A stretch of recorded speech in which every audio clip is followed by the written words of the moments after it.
Hey everybody, how y'all doing? How y'all doing? How y'all doing? I am streaming from my new channel. Oh my gosh. I'm so excited, y'all. I'm live. Let's see, let me make sure. Yes, I am live.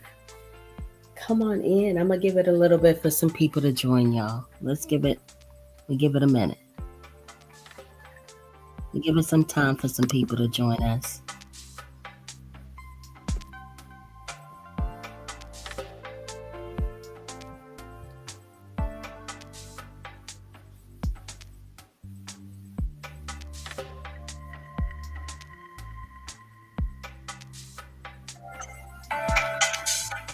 Peace. Hey, Crystal Mars. Hey. How are you, dear?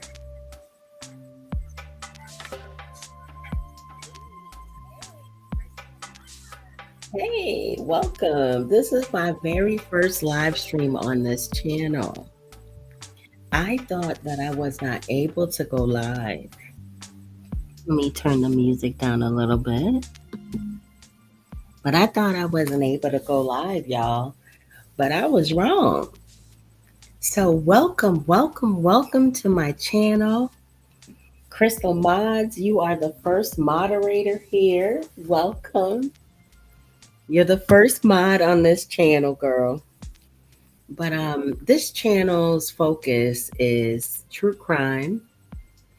And right now, just to go over a few of the cases that I'm currently covering, I'm covering the Bryan Kohberger case out of Idaho.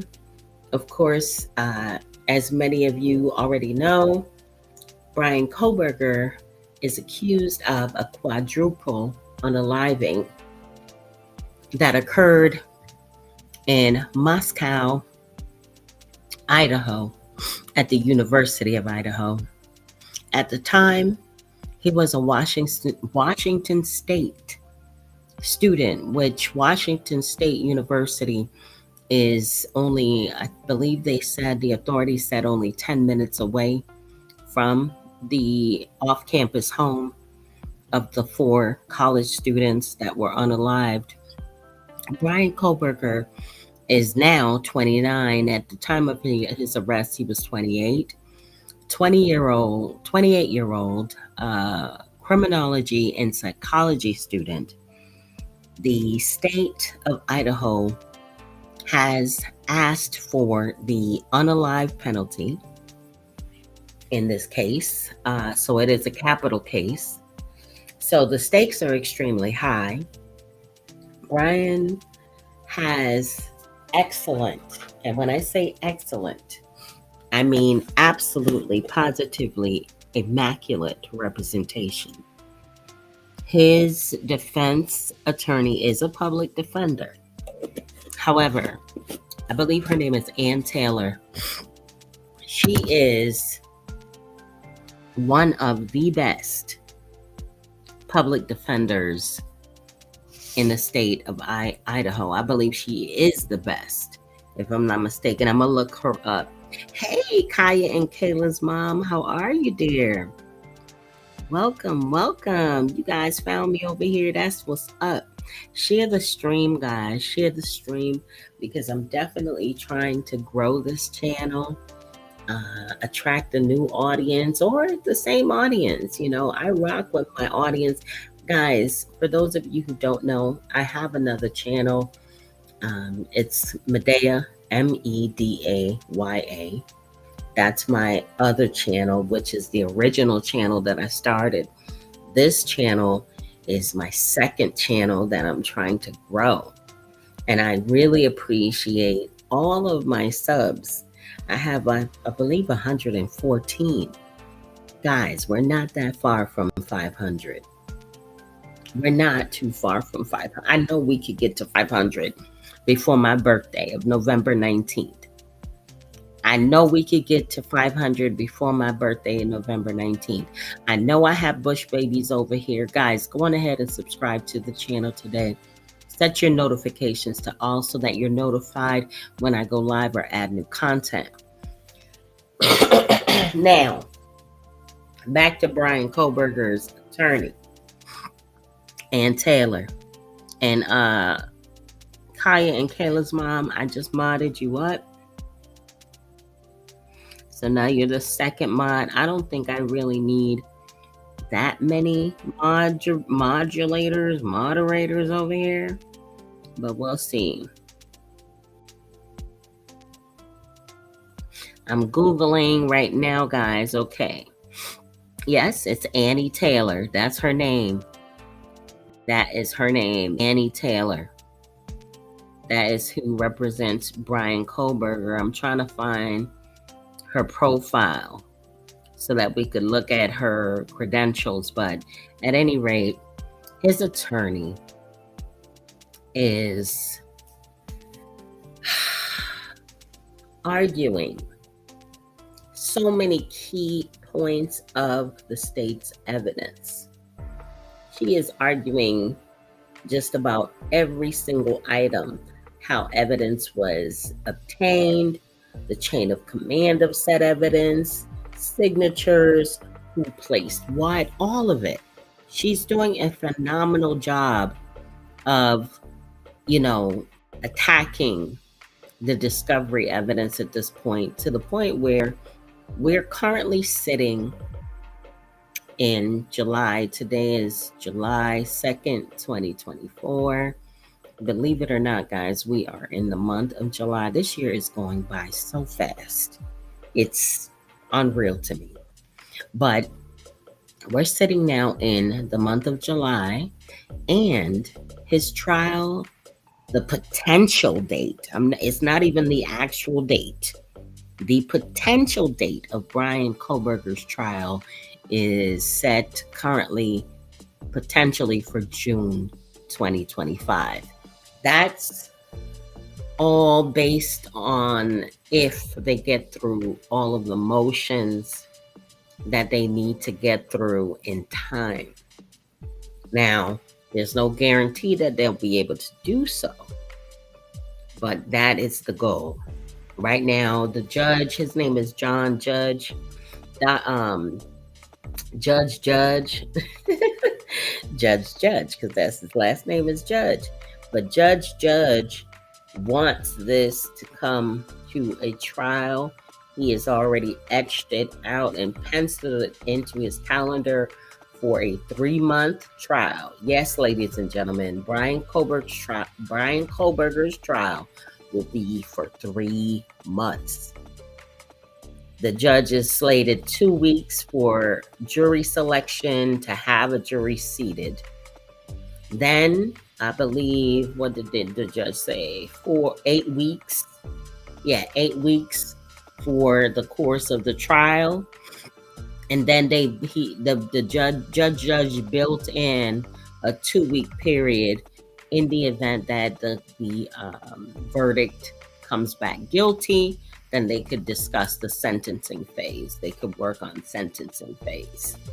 But it's a rather interesting case because the state of Idaho intends to present phone data.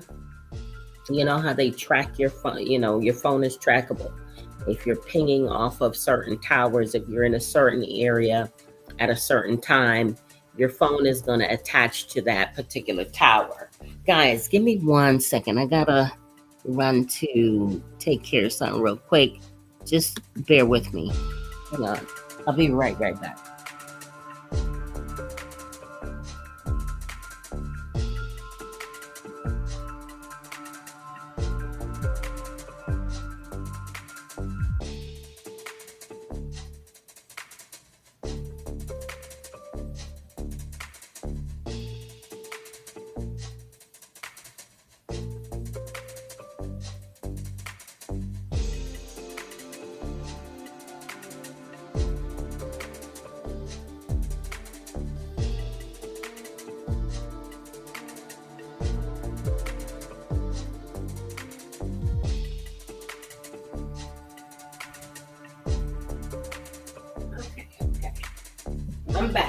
I'm back. Ladies and gentlemen, I am back. Hang on, bear with me. Let me cut this music down. Let's cut the music down. But as I was saying, Where was I? The cell phone data. So whenever you're in a certain area, your cell phone is going to connect. Hey Susan, your cell phone is going to connect to the tower closest to you. And that creates, in many cases, and a lot of the criminal cases that I'm seeing now, cell phone data is becoming more and more popular.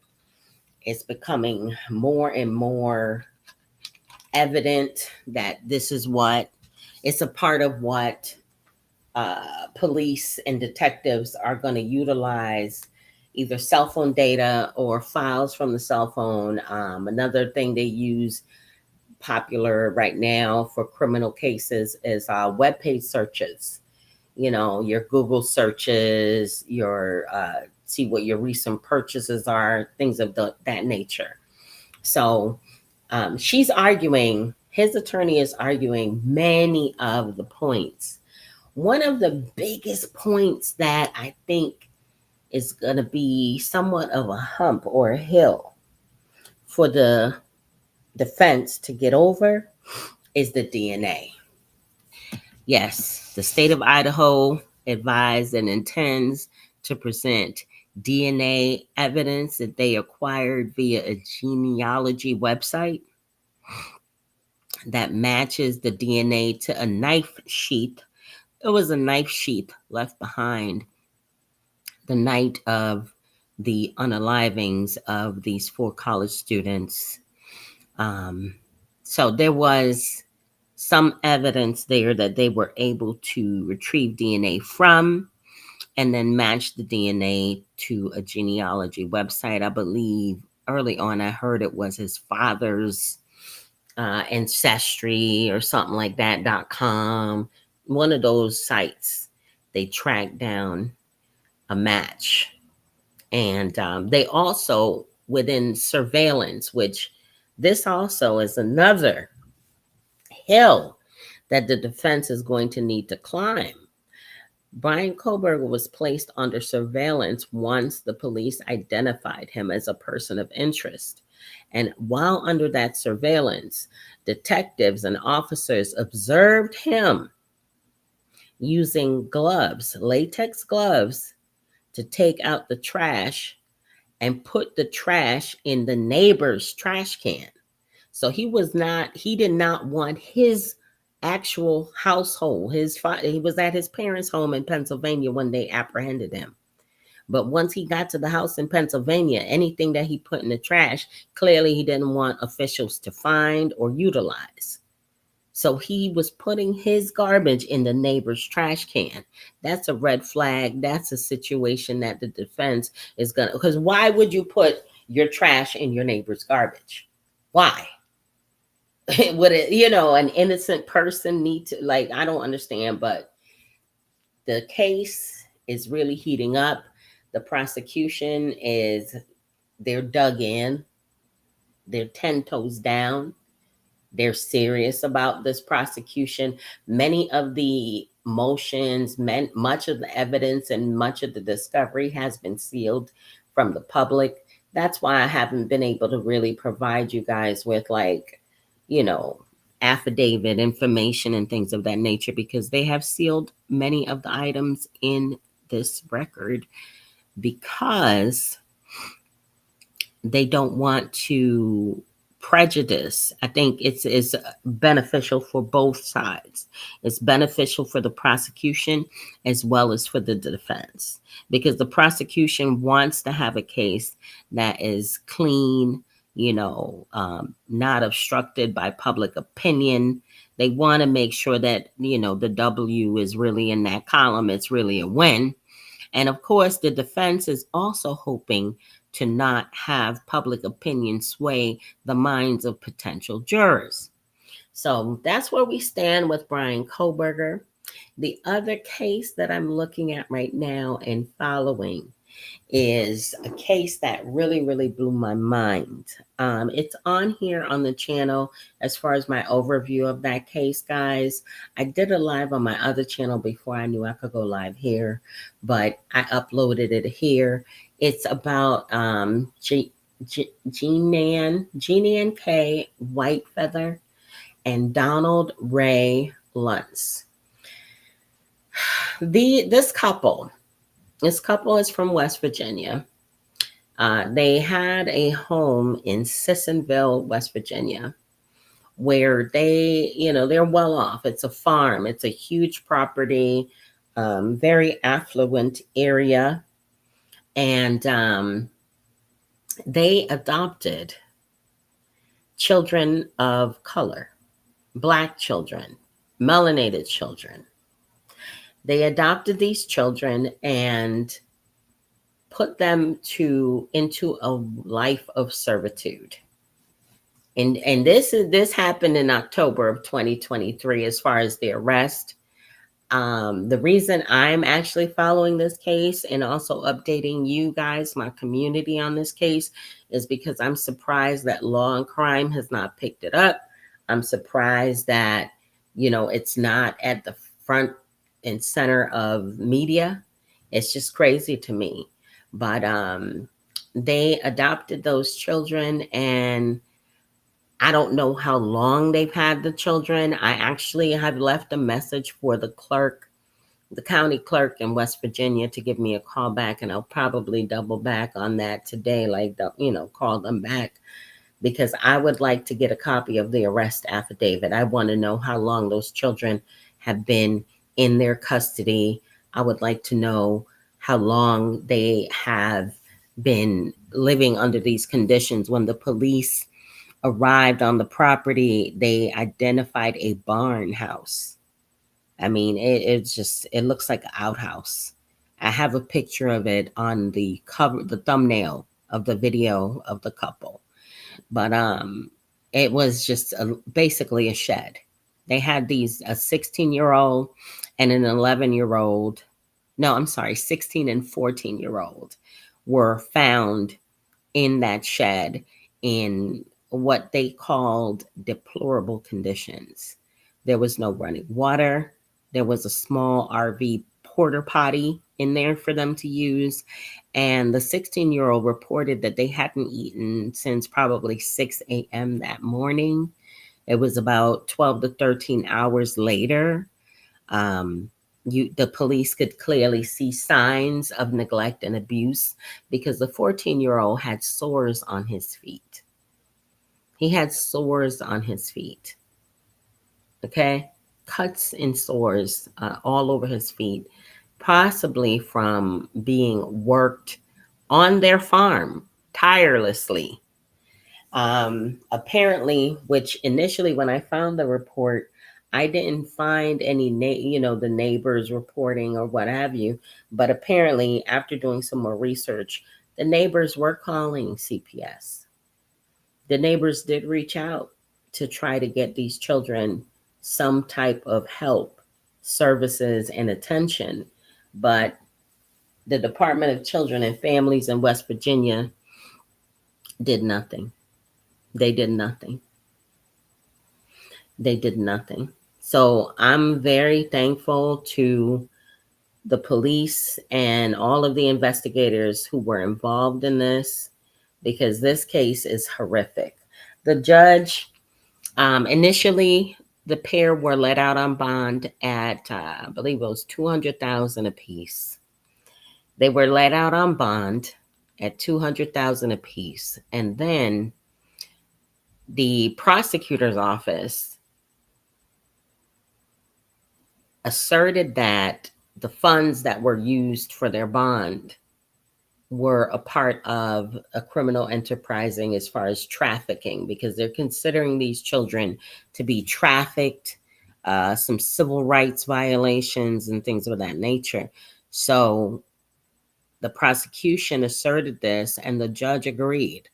So the judge revoked their bonds, raised their bond to $500 apiece, and also I believe, if I'm not mistaken, they froze their assets because the couple, after being arrested, they sold one property that they owned. I think it was Washington, Virginia, West Virginia, and then they also sold the Sissonville property, and they got, I think, 200,000 for that. But yeah, the prosecution, the county has held their finances because they feel that it was associated directly with their crimes, which is a good thing. So now we know they're going to sit in jail until their trial. And they've pled not guilty to all charges. Um, the lady indicated that the barn was a teenage clubhouse for them, like a place for them to just hang out, and they liked being in there. But they were locked in. They were locked in the shed. It wasn't a hangout. They were locked in there. So that's a tragic case that I will be following and giving you guys updates on.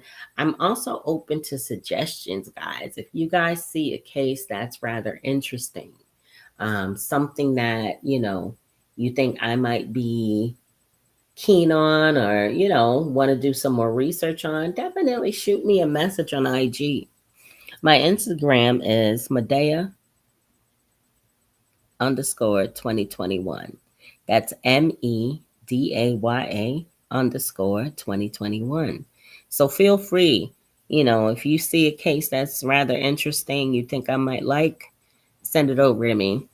My interest in, these cases, I take a very impartial type of approach. Like, I don't make any type of decision unless it's blatantly obvious, like in the case of the West Virginia couple. It's blatantly obvious that they're guilty. Blatantly. There's enough evidence to support.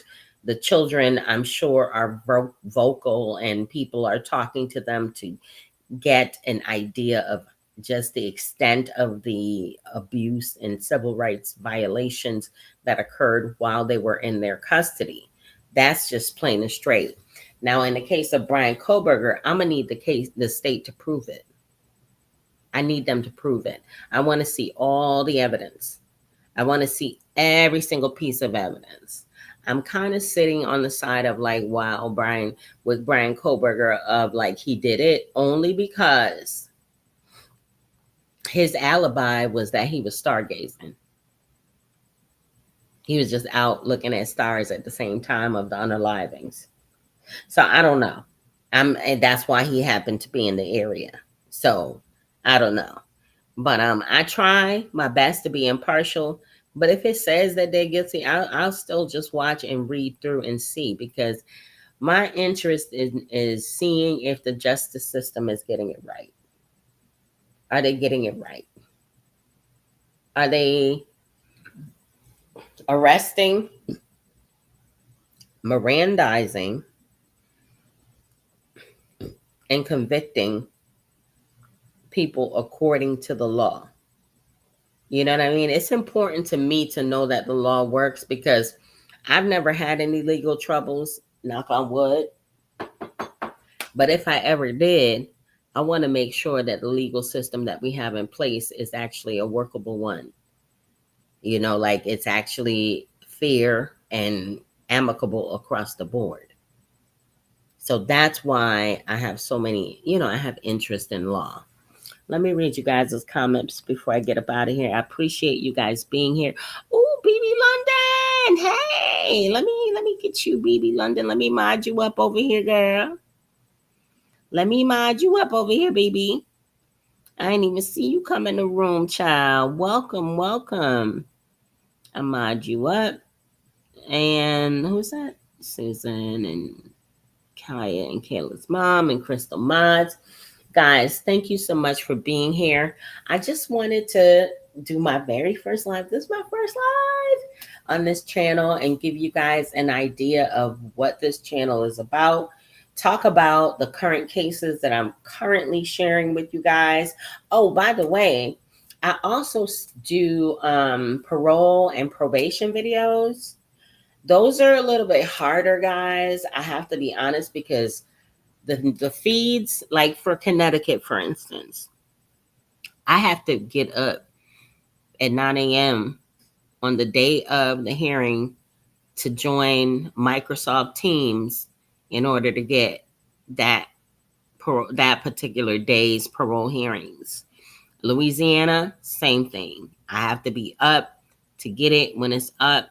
I can go back to Louisiana and get it, retrieve it, but in Connecticut, you can't go back.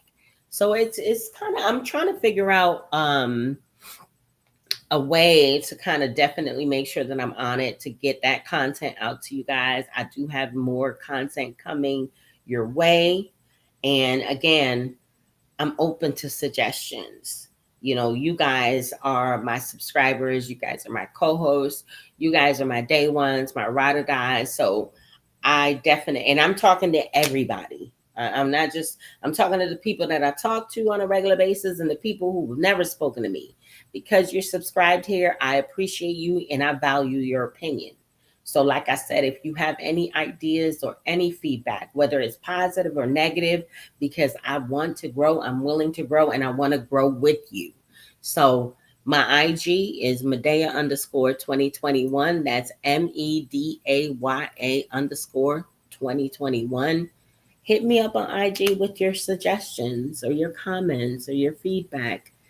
Trust me, I'm open. I'm wide open to it, and I appreciate all of the support. So that's about all I wanted to share with you guys and all I wanted to say. BB London, can you comment for me real quick so I can make sure that I did the right thing? If you're in here still. She might have had to go do something. Let me give her a minute. BB, are you still here? Let me give her a minute, y'all. Yep, there we go. Hey, yes. All right, cool. So I'm loving it. Looking forward to the continued. Thank you. Thank you. Thank you. Thank you. Thank you. Thank you, BB London. I just wanted to make sure that I modded you up over here as well. Guys, if you're not already subscribed to the channel, go on ahead and subscribe today. Set your notifications to all so that you're notified when I go live. I'm so happy I could go live over here or add new content. All right, y'all. Until next time.